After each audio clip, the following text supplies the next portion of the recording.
Parole de Dieu quotidienne. Dieu doit détruire Sodome. Genèse, chapitre 18, verset 26. Et l'Éternel dit : Si je trouve dans Sodome 50 justes au milieu de la ville, je pardonnerai à toute la ville à cause d'eux. Genèse, chapitre 18, verset 29. Abraham continua de lui parler et dit : Peut-être s'y trouvera-t-il 40 justes. Et l'Éternel dit : Je ne ferai rien à cause de ces 40. Genèse chapitre 18, verset 30. Abraham dit : Peut-être s'y trouvera-t-il 30 justes. Et l'Éternel dit : Je ne ferai rien si j'y trouve 30 justes. Genèse chapitre 18, verset 31. Abraham dit : Peut-être s'y trouvera-t-il 20 justes. Et l'Éternel dit : Je ne la détruirai point à cause de ces 20. Genèse chapitre 18, verset 32. Abraham dit : Peut-être s'y trouvera-t-il 10 justes. Et l'Éternel dit : Je ne la détruirai point à cause de ces 10 justes. Dieu se soucie seulement de ceux qui sont capables d'obéir à ses paroles et de suivre ses ordres. Les passages ci-dessus contiennent plusieurs mots-clés, des nombres. Premièrement, l'Éternel a dit que s'il trouvait 50 justes dans la ville, alors il épargnerait toute la ville, c'est-à-dire qu'il ne détruirait pas la ville. Alors, y avait-il en fait 50 justes à Sodome ? Il n'y en avait pas. Peu après, qu'est-ce qu'Abraham a dit à Dieu ? Il a dit : Peut-être y en aura-t-il 40 là-bas. Et Dieu a dit : Je ne le ferai pas. Ensuite, Abraham a dit : Peut-être y en aura-t-il 30 là-bas. Et Dieu a dit : Je ne le ferai pas. Et peut-être 20. Je ne le ferai pas. 10. Je ne le ferai pas. Y avait-il en fait 10 justes à Sodome ? Il n'y en avait pas 10, mais il y en avait un. Et qui était celui-là ? C'était Lot. En ce temps-là, il n'y avait qu'un seul homme juste à Sodome, mais Dieu était-il très strict ou exigeant au sujet de ce nombre ? Non, il ne l'était pas. Et donc, quand l'homme a continué à demander « Qu'en est-il de 40 ? Qu'en est-il de 30 ?» jusqu'à ce qu'il arrive à « Qu'en est-il de 10 ?» Dieu a dit « Même s'il n'y en avait que 10, je ne détruirai pas la ville. Je l'épargnerai et je pardonnerai aux autres en plus de ces 10. » 10 aurait été assez pitoyable. Mais il s'est avéré qu'en fait, il n'y avait même pas ce nombre de justes à Sodome.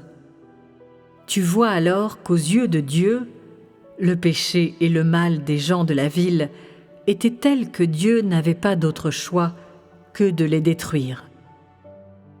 Qu'est-ce que Dieu voulait dire quand il a dit qu'il ne détruirait pas la ville s'il y avait 50 justes ? Ces nombres n'étaient pas importants pour Dieu. Ce qui était important était de savoir si la ville contenait ou non les justes qu'il voulait.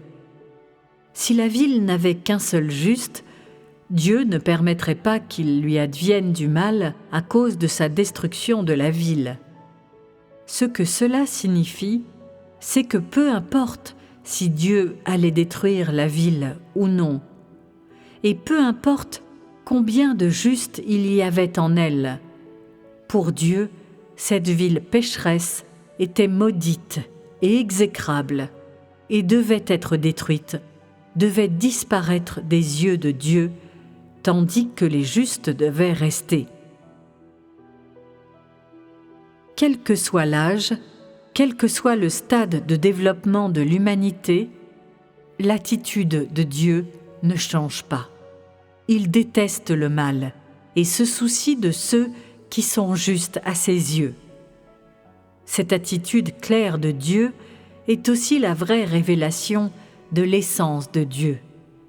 Parce qu'il n'y avait qu'un seul juste dans la ville, Dieu n'a plus hésité. Le résultat final était que Sodome allait inévitablement être détruite.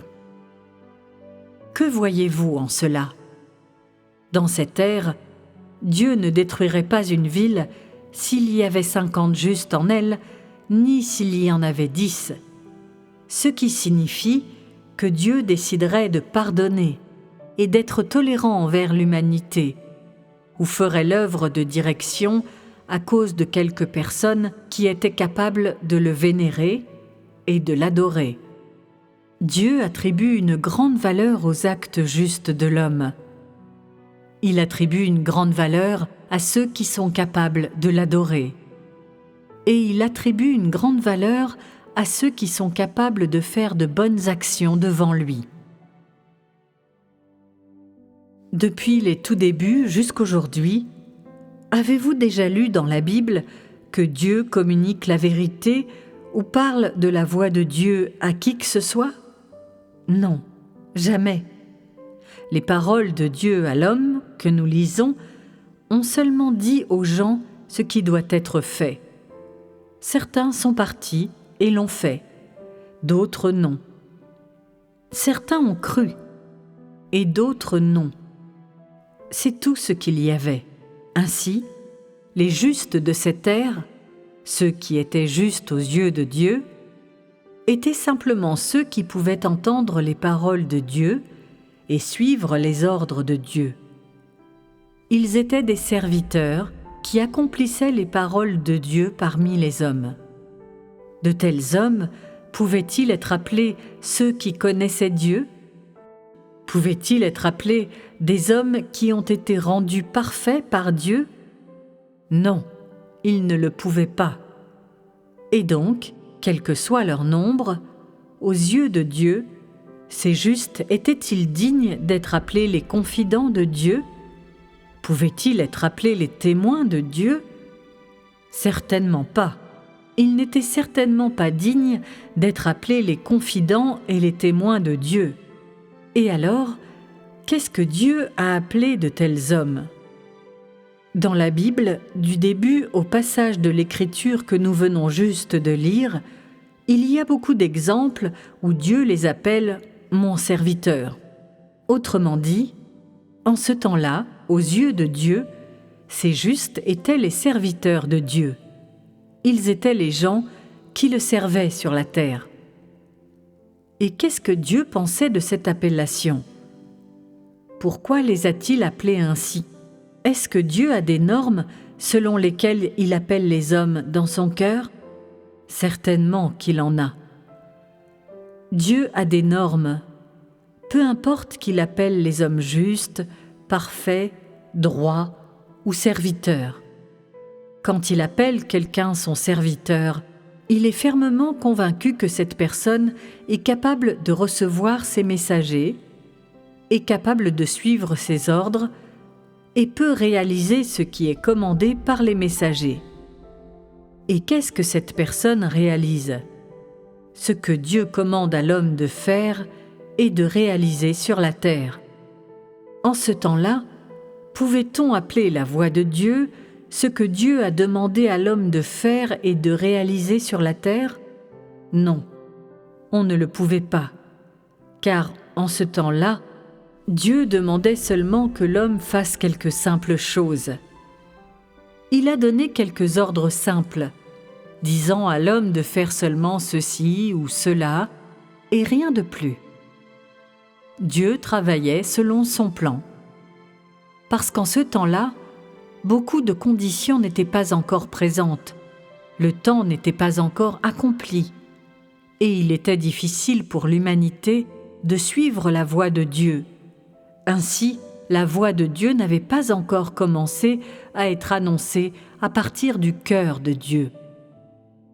Dieu a vu les justes dont il a parlé, que nous voyons ici, soit 30 ou 20, comme ses serviteurs.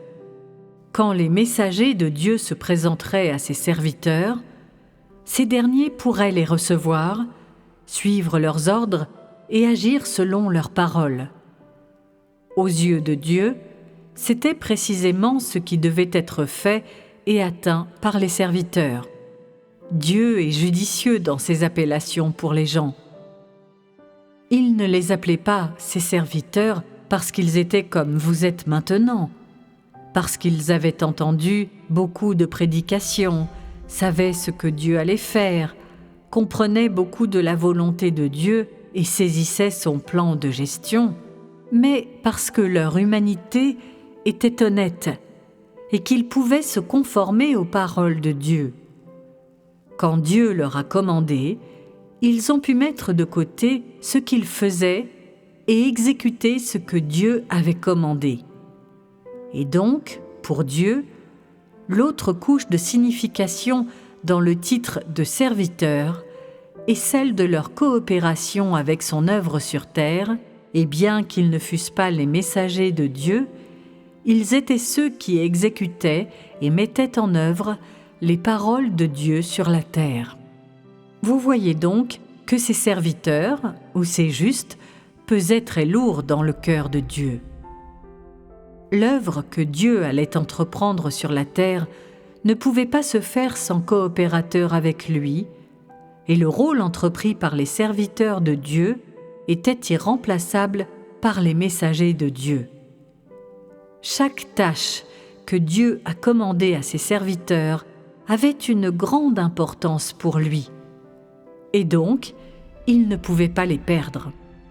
Sans la coopération de ses serviteurs avec Dieu, son œuvre parmi les hommes se serait arrêtée, et par la suite, le plan de gestion de Dieu et les espoirs de Dieu n'auraient abouti à rien.